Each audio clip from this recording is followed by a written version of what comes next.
Hey everyone, welcome back to Ready, Set, Grow, College, and Beyond. I'm Dr. J, your host. And if you're new here, this podcast is all about helping you navigate the transition from high school to college and eventually into the professional world. Today's episode is all about getting the most out of the FAFSA. That's the free application for federal student aid.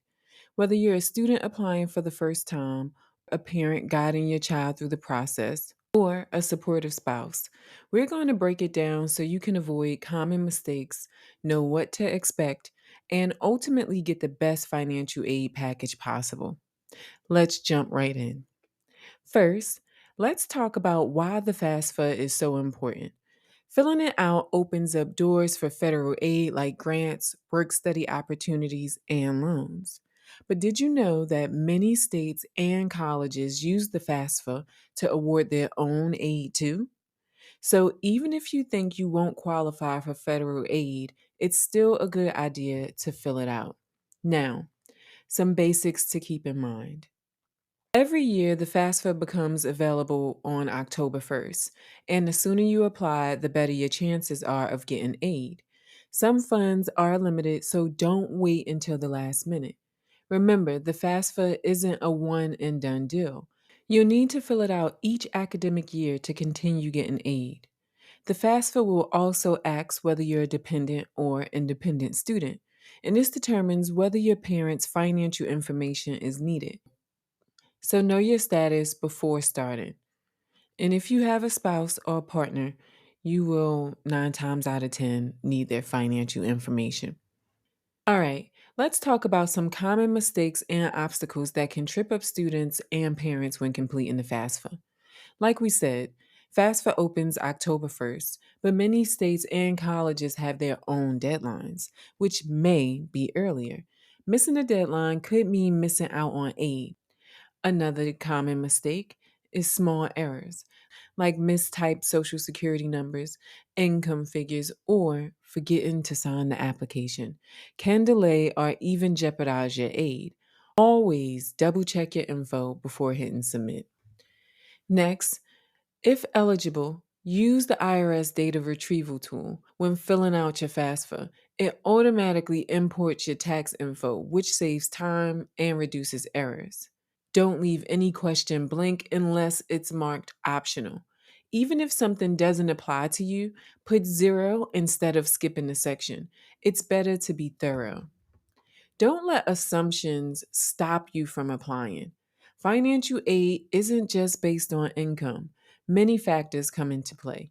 You never know what you might be eligible for unless you apply. So now that we've covered the mistakes, let's talk strategies for making the FAFSA process as smooth as possible. Get organized before you apply. Gather all necessary documents before you sit down to complete the FAFSA, like social security numbers, your driver's license if you have one, tax records, bank statements, and a list of colleges you're considering. Being prepared makes the process so much easier. Create your FSA ID early. Both the student, at least one parent for dependent students, and partners will need their own FSA ID to sign the application electronically. Create this early and store the information securely. Do not use another person's ID to sign. Do not use the student's ID to sign as the parent or guardian. Each person needs their own individual FSA ID. Review your student aid report. After submitting the FAFSA, you'll get a student aid report, also known as a SAR, that summarizes your information. Check it carefully for any errors and make corrections right away if needed. Ask for help when needed. There are plenty of resources available if you need help. FAFSA has a hotline, online chat, and help buttons for more questions. Don't hesitate to ask your school's financial aid office for assistance too. And definitely check out the Department of Education or Student Aid YouTube channel. I saw some really awesome videos about the FAFSA. It will walk you through the process. You can definitely check out those videos before applying as well.